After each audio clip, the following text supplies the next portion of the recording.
So in this video, I'm going to look at the band scores for the IELTS test. Now, the IELTS is not a pass or fail test. Instead, you receive a band score, and the bands go from 9.0, which is an expert user of English, down to 0, basically someone who didn't even attempt the test. So, for example, to get a band 1, this is the description for a band 1, somebody who can only use a few isolated words. You have no ability to use the language except a few isolated words. For band 2, you have great difficulty understanding spoken and written English. Band 3, you convey and understand only general meaning in very familiar situations. There are frequent breakdowns in communication. For band 4, your basic competence is limited to familiar situations. You frequently show problems in understanding and expression. You are not able to use complex language. Band 5, you have a partial command of the language and cope with overall meaning in most situations. Although you are likely to make many mistakes, you should be able to handle basic communication in your own field, something you're familiar with.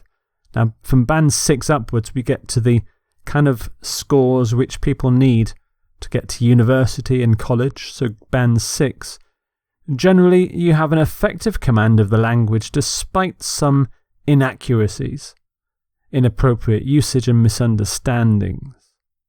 You can use and understand fairly complex language, particularly in familiar situations. And then band 7, you have an operational command of the language, though with occasional inaccuracies, inappropriate usage and misunderstandings in some situations. Generally, you handle complex language well and understand detailed reasoning. So band 7 is operational command. You can use the language well, but you make mistakes. So it's quite normal for a band as high as 7 for students to make mistakes.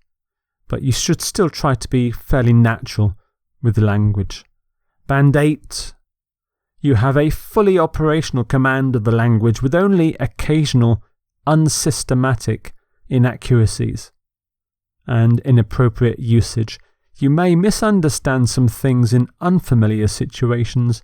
You handle complex, detailed argumentation well. And the top band score is band 9. You have a full operational command of the language. Your use of English is appropriate, accurate and fluent, and you show complete understanding. Okay, so those are the 9 band scores. But how are the band scores calculated? How did the IELTS examiners work out your score? Well, you get a band score in whole or half bands for each part of the IELTS test. That's listening, reading, writing and speaking. And the average of the 4 band scores will be your overall band score. So on this slide you can see that candidate A got a 6.5 in listening, 6.5 in reading, 5.0 in writing, 7.0 in speaking, and so the average was 6.25. And the IELTS examiners round the band score up or down to the nearest whole or half band. And if your average score ends in 0.25, like candidate A does, it's rounded up to the next half band. If you get 0.75 on the end, 0.75, it'll be rounded up to the next whole band. So if you get 6.75, it goes up to 7.0. Candidate B, you can see the scores there, 4.0, 3.5, 4.0, 4.0. The average is 3.875, so their score is rounded up to 4.0. So those are how the band scores work in the IELTS test.